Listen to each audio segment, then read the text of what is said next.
महाराज जी ने बोला है कि भगवत प्राप्ति के बाद माया एंड माई दोष सब कुछ चले जाता है। और उन्होंने ये भी बोला कि श्री कृष्णा की सब बीवियां गॉड रियलाइज थी। फिर उन्होंने बोला कि सत्यभामा के पास अहंकार था अपनी ब्यूटी का। और उन्होंने ये भी बोला कि अहंकार माया का ही दोष है। तो अगर वो गॉड रियलाइज थी तो ये फीलिंग उनके अंदर आफ्टर बीइंग गॉड रियलाइज कैसे आई? हमें लगता है आपने श्री महाराज जी की एक ही स्पीच सुनी है, बाकी नहीं सुनी, क्योंकि जो महापुरुष के ऊपर श्री महाराज जी ने बहुत से लेक्चर्स दिए हैं, आप उनको सुनिए ध्यान से, कि महापुरुष मायातीत जैसे हो जाता है। भगवत प्राप्ति का मतलब ये कि माया हमेशा के लिए चली गई, और अगर माया चली गई हमेशा के लिए तो इसके मतलब जो माया के जितने सैनिक हैं, काम, क्रोध, लोभ, मोह, ईर्ष्या, द्वेष, मद, मात्सर्य, ये सब चले गए सदा के लिए। ऐसा नहीं कि बाद में कहीं वापिस नहीं आ जाए, नहीं, माया एक बार गई तो सदा के लिए गई। सदा पश्यन्ति सूर्यः तद् विष्णु परमं पदम, और वे सदा के लिए उनको भगवत प्राप्ति हो गई। अब आप प्रश्न करते हैं कि अगर उनको भगवत प्राप्ति हो गई और माया मोह सब उनका चला गया, तो ये भगवत प्राप्त संतों को काम, क्रोध, ये सब देखा गया है।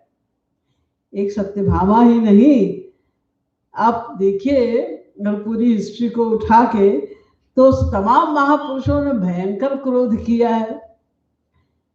तो ये क्रोध वगैरह जो वो करते हैं, जैसे महाराज जी ने एक लेक्चर में बड़े क्लियरली इस बात को क्लैरिफाई किया है कि जब भगवान अवतार लेकर आते हैं तो कुछ उन्हें सिखाना होता है, जीव कल्याण के लिए आते हैं, और तो कोई पर्पस नहीं है। बाकी तो सबके अंतःकरण में बैठ के वो सब कुछ स्वयं कर ही रहे हैं, लेकिन जब अवतार लेकर स्पेशली वो आते हैं तो हमें कुछ सिखाने के लिए, बहुत कुछ सिखाने के लिए कुछ डिमॉन्स्ट्रेशन भी देना पड़ता है। जैसे अगर आपको ये प्रचार करना है कि शराब पीना गलत चीज है, तो आपके जो ग्रुप के लोग हैं जो कोई शराब नहीं पीते, सब अच्छे लोग हैं, तो उनमें से एक व्यक्ति को शराबी बनाना पड़ेगा, और एक व्यक्ति ऐसा होगा जो बिल्कुल शराब नहीं पीता होगा। तो शराबी का के घर का क्या हाल है, उसकी मन बुद्धि का क्या हाल है, जो शराब नहीं पीता उसका क्या हाल है, ये सब भी दिखाना पड़ेगा। तभी तो पूरा वो सब कुछ पूरी फिल्म तैयार होगी। तो ऐसे ही जैसे राम आए, तब जो रावण का रोल करने के लिए भला कौन तैयार होगा? आप लोग सब नाम रखते हैं अपने बच्चों का, राम, कृष्ण, दुर्गा, शंकर सब रखते हैं, कोई रावण अपना नाम नहीं रखता, अपने बेटे का नाम।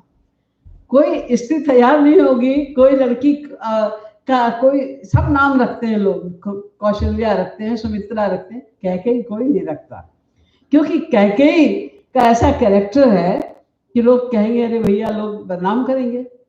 लेकिन इन लोग का सेक्रीफाइस है, जब भगवान को अपनी लीला संपन्न करनी, कहते हैं लोग अगर बदनाम करेंगे तो करें, हमें क्या फर्क पड़ता है, लेकिन हम तो उनकी, हमारे प्रभु को जैसे सुख मिलेगा वैसे हम करेंगे। तो एक व्यक्ति, एक उनका भक्त रावण बनने को भी तैयार हो गया, एक उनका भक्त कैकेयी बनने को भी तैयार हो गया।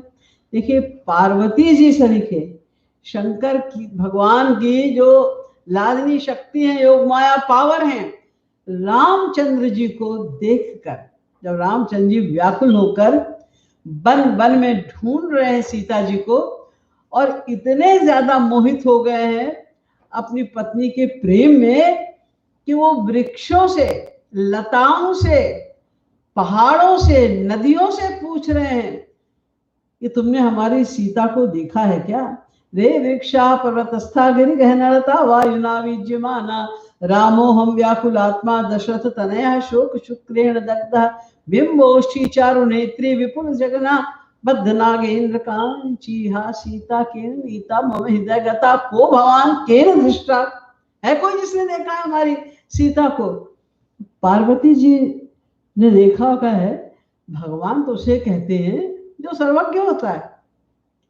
जब कोई हरने आया होगा सीता जी को, उसके पहले से राम को तो पता होना चाहिए कि कौन आ रहा है, क्यों आ रहा है, कब आ रहा है और कहाँ ले गया वो सीता जी को। ये तो ऐसे ढूंढते फिर रहे हैं जगह जगह, जैसे ना कुछ पता ही नहीं है। ब्रह्म जो व्यापक विरज अज अकल अनीह अभेद, उनमें तो सात्विक राजस तामस गुण भी नहीं होना चाहिए, तो सब दिखाई दे रहा है। शंका हो गई, और शंका हुई तो क्या हुआ कि जिस वन में श्री राम ढूंढ रहे थे सीता जी को, वहां पर ये सीता जी का वेश बना के, बाकायदा सीता के का रूप बना के योग माया की शक्ति से बैठ गई कि ये अगर भगवान है तो पहचान जाएंगे, और अगर भगवान नहीं है तो वो हाथ सीता कह के लिपट जाएंगे, परीक्षा हो जाएगी कि भगवान है कि नहीं है। तो जैसे ही श्री राम ने उनको वहां पर बैठा हुआ देखा तो बोले, हे माँ, आज तुम यहाँ अकेले कैसे बैठी हो, यानी पिता शंकर जी कहाँ हैं? तो उनकी चोरी पकड़ी गई। लेकिन इसका स्पष्टीकरण शंकर जी ने किया कि राम कृपा ते पार्वती, सपने हूँ तव मन माही, शोक मोह संदेह भ्रम मम विचार कछु नाहि, तदपि आशंका कीने जोई, सुनत पढ़त सब कर हित होई। आपने ये शिक्षा देने के लिए संसार को कि अगर तुमने भगवान की बुद्धि में मन, भगवान के कार्यों में बुद्धि लगाई तो तुम्हारा भी यही हाल होगा जो पार्वती जी का हुआ है। इसी प्रकार सत्यभामा को भी अहंकार हुआ, तो अहंकार का क्या परिणाम हुआ, किस प्रकार से उन्हें अपमानित होना पड़ा, किस प्रकार से उनका नुकसान हुआ, वो सब भी तो दिखाया गया है ना। तो अहंकार हमारा सबसे बड़ा शत्रु है, वो चाहे कोई हो। अरे इनको छोड़िए, ये जो गोपांगनाएं हैं जिनके प्रेम के लिए भगवान शंकर ब्रह्मा विष्णु सब तरसते हैं, नहीं पा पाते। ब्रह्मा ने 60,000 वर्ष तप किया जिनके प्रेम को पाने के लिए। गोपांगनाएं, उन्हें भी रास के ठीक प्रारंभ में, अभी रास शुरू ही होने वाली थी, तभी उनको अहंकार हो गया कि हमारे समान भाग्यशाली कौन है।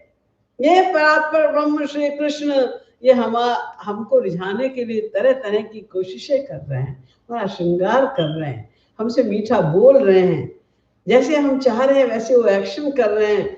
ये सोच के अहंकार हुआ तो भगवान तुरंत गायब हो गए वहां से, तुरंत।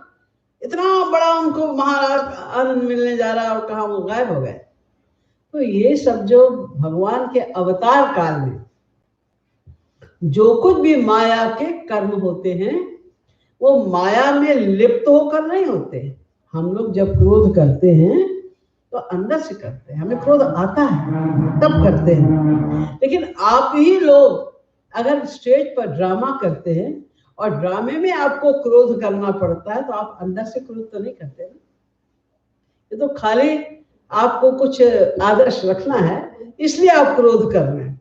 ऐसे ही भगवान की लीला है। लीला माने ड्रामा, नाटक, जिसको हम लोग नाटक कहते हैं, लीला कहते हैं, वो ड्रामा कहते हैं, उसी को भगवान के क्षेत्र में लीला कहते हैं, क्योंकि वो केवल जीव कल्याण के लिए ही करते हैं, उसका और कोई पर्पस नहीं है। तो सबने किया है। कितना क्रोध आया था शत्रुघ्न जी को जब उनको पता चला कि राम हमारे प्रभु वन चले गए, उसका कारण ये है, तो लगे घसीटन धर धर जोटी। अरे तुम राजकुमार हो और उसने अपराध किया, ऑर्डर करो उसकी फांसी हो जाए। उसको बाल पकड़ के खींच रहे हैं, क्यों? दिखा रहे हैं कुछ ना कुछ आदर्श के लिए। ये उनके जो अवतार काल में जो उनकी लीलाएं होती हैं वो कुछ ना कुछ आदर्श रखने के लिए होती हैं। और महापुरुष भी जब आते हैं इस पृथ्वी पर तो वो भी ऐसे माया के कार्य करते हैं, क्योंकि उनके कुछ कार्य ऐसे होते हैं जो योगारूढ़ जीवों के लिए होते हैं और कुछ कार्य उनके ऐसे होते हैं योगारूढ़ के लिए होते हैं। अर्थात योगारूढ़ माने जो जिनका मन शुद्ध हो चुका है, जो ईश्वर प्राप्ति कर चुके हैं, ऐसे भक्त। और योगारूढ़ जो भगवत प्राप्ति करना चाहते हैं, ऐसे भक्त। तो दोनों के हिसाब से कब किस जीव के लिए क्या उचित है क्या अनुचित है ये उन्हें पता है, तदनुसार उनको आचरण करना पड़ता है। इसलिए हमें महापुरुषों के और भगवान के आचरण में कभी भी शंका नहीं करनी चाहिए। महाप्रभु चैतन्य ने लिखा है, तार वाक्य क्रिया मुद्रा विज्ञे न बुझे। ये जो महापुरुष हैं, भगवान हैं, इनके वाक्य क्रिया मुद्रा एक्सप्रेशंस विज्ञे न बुझे, बड़े विद्वान बुद्धि लगा के रह जाएं, नहीं समझ सकते। वो देखते किसी और की ओर है, कृपा किसी और पे करते हैं, उनके सब कार्य अटपटे होते हैं, हम नहीं समझ पाते। इसलिए हमें तो जिस चीजों से हमें मतलब है, येषाम यत् स्ववचो युक्तम बुद्धिमान तत्समाचरे, जो हमें आदेश मिलता है, जो हमारे दर्जे की बातें हैं, या जो गुरु हमें आदेश देता है, हमें वो करना है। बाकी बातों में बुद्धि लगा के अपना मानव देह का अमूल्य समय नष्ट नहीं करना चाहिए। हमको एक एक क्षण बीता जा रहा है, हमें इसका फायदा उठाना है। भक्ति करो और जो हमारे मतलब की चीजें हैं उसे हम ग्रहण करें।